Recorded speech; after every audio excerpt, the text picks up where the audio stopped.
Okay, I'm going to shorten my comments quite a bit so that we can get a little bit more back on track with time. It's nice to see everybody.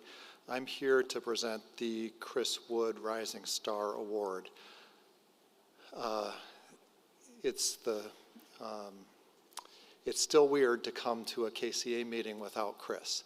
So Chris died the beginning of November 3rd of 2021, which means this is our third KCA meeting without him here, and it still feels strange. I know he was a great friend, mentor, colleague to many people in the audience, and I don't need to tell you again how important it was for Chris to not only be a warrior in the battle against kidney cancer, but to mentor the next generation of kidney cancer warriors.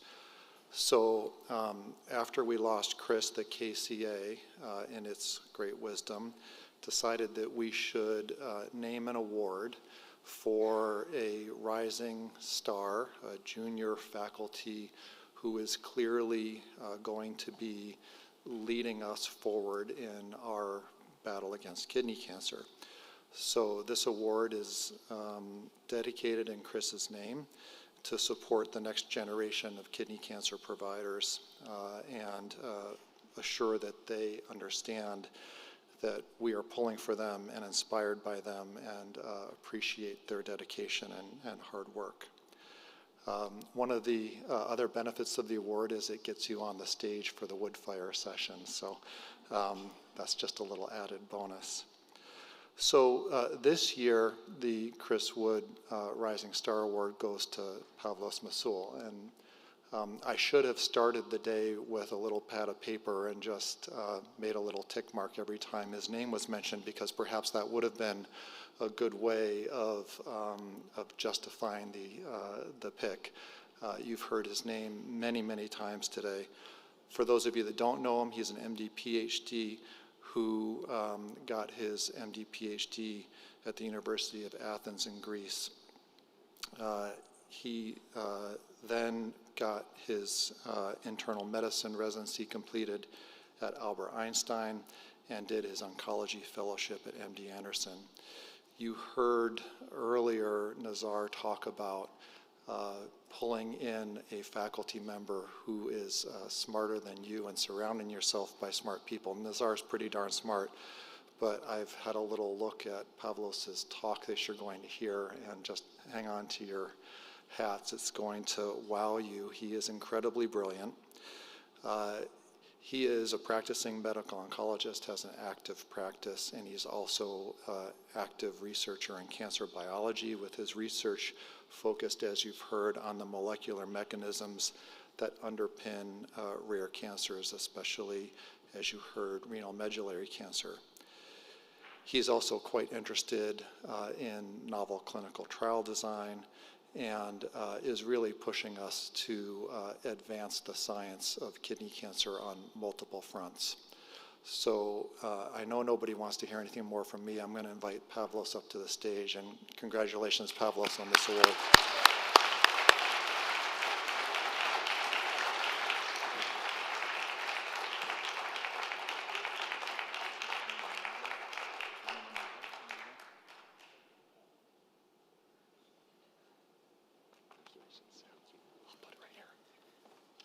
Thank you so much for the very kind introduction.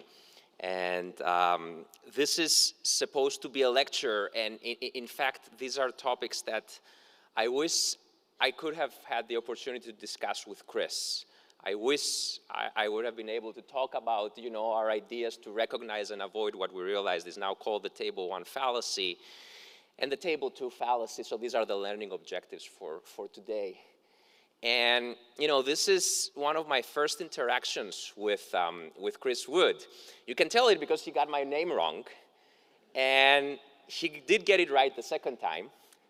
And Nizar Tanir needs no introduction, the mentor of mentors. Him and Chris Wood and many others, we worked together to obtained the first funding ever for renal medullary carcinoma RMC research dedicated that was sponsored by ASCO and the Kidney Cancer Association at the time, a Young Investigator Award that I received under their guidance and mentorship, and that seed funding is what kickstarted our RMC research program and translational pipeline, leading to 3 clinical trials, a 4th one opening in 2024 just for RMC, new therapeutic options and targets. And the other advantage of working with Chris Wood is that there is a whole cadre of fellows, the Wood Fellows, that we could unite together and do work. And so Dan Shapiro and I worked together on stories like this one, animal modeling, net dilation pathway in renal medullary carcinoma. Stay tuned for more on this. But while we were working together with Dan, who, by the way, was on the podium last year and got the Chris Wood Rising Star Award last year, COVID happened. And, Dan and I were ruminating during the early days of the COVID pandemic because we had to lose mouse models. We had, this cool RMC mouse model that we had to, sacrifice completely. And we were at the time trying to unpack the connection between renal medullary carcinoma and high-intensity exercise, this novel modifiable risk factor. And we said we cannot do biology experiments, but what we can do is read. What we can do is study, do some math, and do some data analysis, to strengthen our frameworks. And this, what we were able to unpack and the frameworks we were able to bring to oncology allowed us to refute, to create potential experiments that could refute potentially the assumption that high-intensity exercise is a risk factor, a modifiable risk factor for RMC, but we were not able to refute it. It appears to be, unfortunately, a real effect, and we're working more on unpacking what exact kinds of exercises are associated with renal medullary carcinoma. But what we realized while we're doing that is this big difference between seeing and doing. And you can encode the standard probability theories that statisticians were getting all excited about in the 20th century, the Bayesian probabilities and the frequentist probabilities using, standard probability notation in statistics. But that is about observing things. The nice thing that we realized was that computer scientists in the 1990s had developed a mathematical framework for the first time to actually encode the fact that we're doing something, that we are doing experiments, and that's what's called the do calculus. It distinguishes between seeing and doing. I'll give you an example. Let's say I'm seeing a patient who is having diarrhea, okay? I'm observing them. The probability that, let's say, they have a salmonella infection is a certain probability. But if I cause the diarrhea by giving them like a zillion laxatives, the probability that this is salmonella infection is different. It's closer to 0. So there's a difference between seeing versus doing. And this can be encoded with this syntax, the do calculus. And the beauty is its simplicity, because this do calculus can be fully encoded by what we call causal diagrams. And what are these? Simple. This is the basic type of causal relationship we believe, based on contextual knowledge, that A is causing B. That's the diagram. Or we believe that A is causing B through M. M is called the mediator. That's the causal diagram. Or we believe that A is not causing B, but instead is causing C, and B is causing C. That's the collider. That's the diagram. That's the collider bias that you may have heard of during the data analysis in the COVID pandemic. This is it. Or you may believe that C is causing A, or it's causing B, and A is not causing B. This is the definition of a confounder. We talk about confounding all of the time. This is the definition of a confounder. And so why is that important? Because in the first scenario, A is causing B, we don't need to adjust them, let's say, in a regression model. But if we adjust for M in a regression model, we're actually blocking the effect of A and B. So we have to think twice before including, let's say, M in a regression model. If we include C in a regression model, we are actually biasing our inferences. We are causing collider bias. And of course, as you all know, we need as much as possible to adjust for confounders. And so when we realized that, we said, wow, this is really, really powerful. And we wanted to bring that to academic oncology. And we wrote with Dan this review. And in fact, Judea Pearl, who invented the do calculus, and he's one of the founding fathers of causal inference in the 21st century, was very excited about this and, pointed it out. It helped us do things like unpacking. This is in medicine, the PATH framework is the predictive approaches to treatment heterogeneity. It's what oncologists call prognostic and predictive biomarkers. And so in the medical world, they came up with this PATH statement. We were able to encode it in a way that Judea Pearl and other computer scientists could understand it by flipping the narrative in the PATH. Read the paper to see it. And you can see, of course, another player in the Wood Fellows world, Jose Karam, mentee and successor to Chris Wood. And so Peter Thaw, our co-author of this, called this bench to bedside science in its purest form. Why is that? Because the interesting thing is that one of the most influential lectures I've ever attended was in the AACR Aspen conference in 2016, where Bill Kaelin, he ended up turning this into a paper. This paper talked about the common pitfalls in preclinical cancer target validation. What did he say? He said that he has people coming to him all the time, and they're giving him, whatever is their favorite molecule. For him it's HIF, okay? And they're observing a statistical distribution, this statistical distribution. And they're telling him, oh, look at this.